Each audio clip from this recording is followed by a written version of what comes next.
The night was a hollow place when Clara Mae stumbled into the barn, her breath snagging like cloth on thorns. Moonlight spilled through crooked wooden slats, thin silver blades that cut across the dust-filled air. Her dress was torn at the hem, her hair wild with the day's wind, and her knees bore the raw redness of running.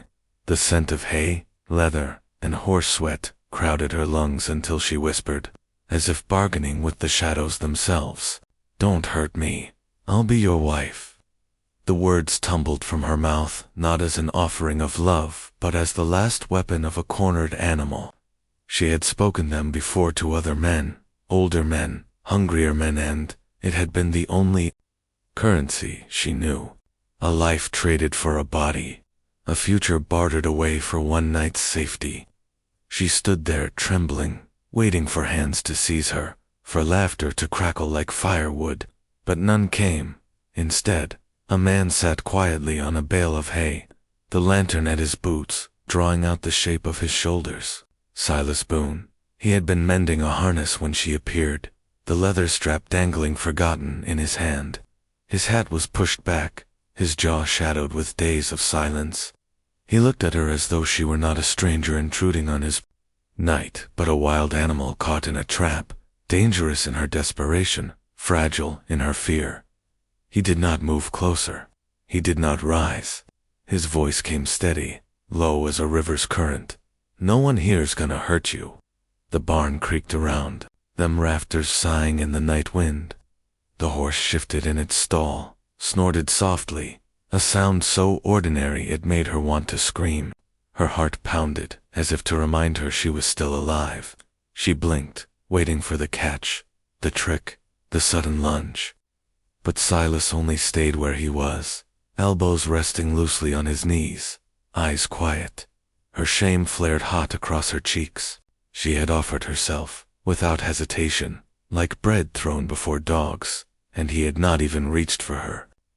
She hated the burn of it, the humiliation that twisted inside her chest. Her voice cracked. "I just needed a place. Only for the night." He said nothing, and the silence widened until it was unbearable. Clara filled it with fragments she had never meant to give away. How she had fled the wagon train, how her uncle had promised her to a man twice her age, a man with heavy hands and a laugh that made her stomach turn. How she had slipped away under cover of darkness, walking until her shoes split and her knees bled. The story fell from her mouth in shreds, as though speaking it aloud made it less real, less heavy. Through it all, Silas listened. He did not press her, did not demand details or bargain with her pain. His hands remained steady on the leather strap, his gaze lowered when her tears blurred her sight. His listening felt heavier than any judgment. For the first time in months, maybe years, someone gave her silence instead of command. When at last her words ran out, she felt hollowed, emptied. The barn's lantern flickered low, painting her face in trembling light. She waited for him to speak, to take what he was owed for her confession. Instead, he rose slowly, moving with a gentleness that startled her more than violence ever had.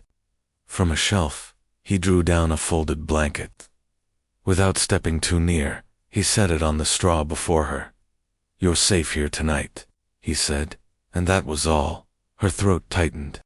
She wanted to reject it, to spit that she needed no man's pity, but her body betrayed her.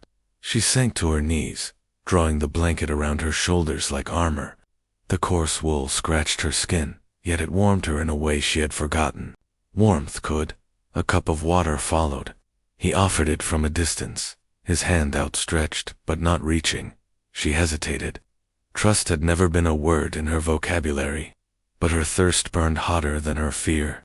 She took the cup, her fingers trembling as they brushed his. The touch lingered brief, accidental, and yet it set her heart stumbling in her chest. She drank, water spilling down her chin, and felt something shift inside her. Not safety, not yet, but the faint echo of it. Outside, the night stretched on, coyotes calling to one another across the plains. She tried to sleep, but her mind rattled with the barn's shadows. She remembered his stillness, the refusal in his quiet.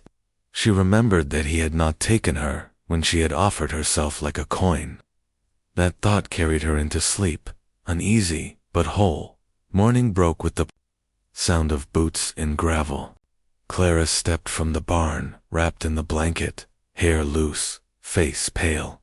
Martha Odell, the innkeeper, stood in the street. Her sharp eyes narrowed, and her mouth twisted into the shape of a story. By noon, the whispers had spread like prairie.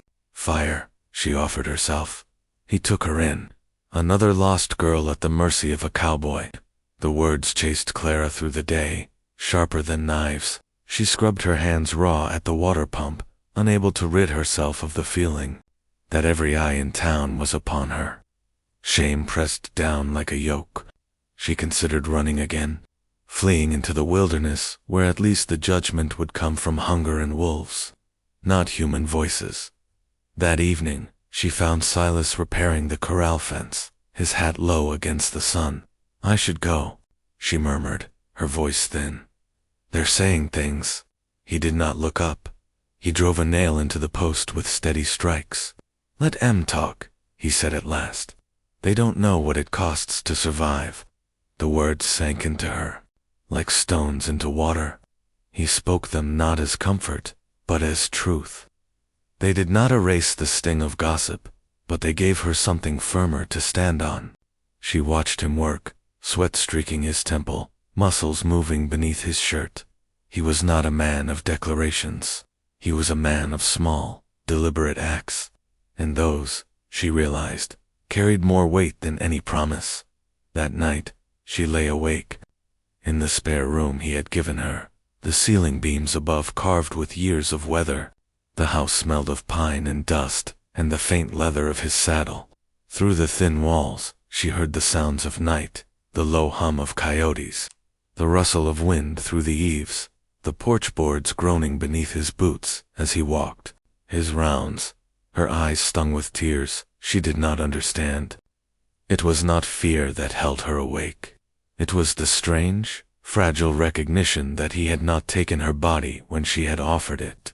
Instead, he had given her back a piece of herself she thought long buried, as sleep finally pulled her under.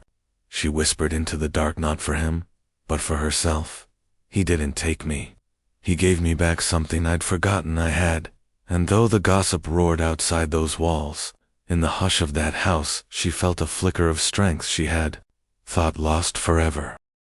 The days that followed were slow, measured by the sound of hammer on wood, the rattle of buckets, and the stretch of sky that seemed to widen whenever Clara Mae dared to look up. The blanket he had given her became a kind of armor, draped over her shoulders when she stepped outside, though she knew every eye in town still carved its own version of her story. At first, she shrank from the looks, convinced that each whisper confirmed her worthlessness. Yet Silas Boone's silence had begun to work on her like water wearing down stone. She took to rising early, before the sun had burned the mist off the fields. She would walk the fence lines, touching the posts as if they could steady her, the damp grass soaking her skirts. One morning, Elias Crow, the foreman, caught her at it. His voice was blunt, his words carrying the bite of distrust. "She'll bring trouble here. Strays always do." Clara felt the sting as if it were a lash across her back. She wanted to, shrank, to run again, but Silas only handed her a pair of gloves and said, "Everyone deserves a fair chance." The gloves were rough, the leather stiff against her fingers. She slid them on anyway. That single act, his unspoken faith, rooted her more than any chain could. She found herself mending fences, fetching water, scrubbing tools. Her body ached in new ways, but it was a cleaner pain, one earned through effort rather than shame. With each day, her hands grew tougher, her back straighter. She began to wonder if maybe survival wasn't the only thing she was capable of. When Sunday came, Silas told her she didn't have to go, but she wanted to see the inside of a church again, even if it meant facing their eyes. Together, they walked down the main street, dust curling around their boots. The moment she stepped into the church, Silence fell. Fans stopped mid-wave. Children tugged back against their mothers' skirts. The preacher's words that morning were sharp with insinuation, circling sin and temptation, until they cut more keenly than the whispering pews. Clara lowered her head, cheeks aflame, wishing she could fold herself into the floorboards. But Silas stood steady beside her, his frame like a wall, unmoving, shielding. He did not defend her with words, he didn't need to. His refusal to bend, to flinch, became its own kind of sermon. That night, she sat on the porch while he smoked in silence, the cicadas thrumming in the dark. The fireflies rose like sparks over the fields. She found herself saying, almost to herself, I thought, church would feel like God's house, but it felt like judgment's. He tapped ash into the dirt and replied, judgment ain't the same as truth. It was the kind of line that might have seemed simple if spoken by another man, but in his voice it carried weight. She tucked it away like a coin to spend later when courage failed her. The days stretched. She grew accustomed to the rhythm of ranch life. Yet in the corners of town, the whispers grew sharper. Martha Odell's voice was the loudest, her gossip spilling from the saloon door like spilled whiskey. She's ruined, and she ruined him too. What began as mutterings became pointed stares, then cold shoulders at the mercantile. Clara bore it with bent shoulders, but each word reopened old wounds. She feared she was poison to any place she settled. Then came the night of fire. Clara woke to the smell of smoke, thick and choking, filling her throat with panic. Shouts rang outside, men's voices carrying the hard edge of judgment turned to action. She stumbled into the yard, eyes burning, to find the barn ablaze. Flames climbed the wooden frame, a roaring red that lit the night sky. Silas was already there, bucket in hand, his movements deliberate against the chaos. The townsmen stood nearby, their faces half lit by the inferno, muttering, let it burn. She ain't worth the ruin. For a moment, fear rooted Clara in place. She had seen men destroy everything before. She had been taught that when destruction came, a woman's place was to beg or to run. But something inside her shifted then, something born not of shame but of defiance. She seized a bucket, her dress catching sparks as she ran beside Silas. Together they fought the fire, water hissing against flame, smoke blackening their skin. Her lungs burned, her arms ached, but she did not falter.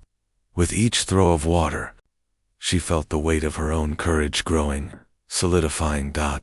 When the flames finally surrendered to embers, Clara collapsed against a fence post, coughing, her hair clinging damp to her cheeks. Silas sat beside her, equally spent, his shirt dark, with sweat and soot. The night was quiet now, broken only by the crackle of what was left of the barn. She turned to him, voice raw. I thought offering myself was all I was worth, but you never touched me. He looked at her, eyes steady as ever, and said, almost gently, a woman's worth ain't in what she gives, it's in who she is. His words were plain, but they struck like scripture. Her tears fell freely then, not from fear, not from humiliation, but from the release of something she had carried too long. In the days that followed, the barn was rebuilt, slower than before, but stronger. Clara worked alongside the men, her blistered hands proof of her resolve. The townsfolk still whispered, but when they saw her hauling timber, hauling water, standing shoulder to shoulder with Silas, some of the whispers faltered. Her courage had been forged in fire, visible now in every step she took.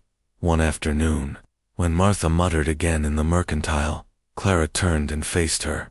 Her chin lifted, her voice clear. I don't need to be anyone's bargain. I'm staying because I choose to. The room hushed. Even the creak of floorboards seemed to pause. Martha's lips pressed thin, but no words came. For the first time, Clara felt the silence not as condemnation, but as space room for her to stand tall. That night, under the wide prairie sky, she sat beside Silas on the porch. They didn't speak much. They didn't need to. The air was heavy, with crickets, the stars endless above. For the first time, she allowed herself to believe that maybe life could be more than fleeing, more than bargaining. Maybe it could be chosen. And as the night deepened, she thought of the lesson carved into her days with him, that sometimes the strongest love is not the one that demands, but the one that waits, that listens. In that listening, she had found the space to rise. The horizon held no promises, only distance, but she felt ready to meet it. She was no longer a plea in the dark, no longer a bargain whispered in shame. She was Clara Mae, and she was still standing, and though her story was far from over, for the first time, she was not afraid of what came next.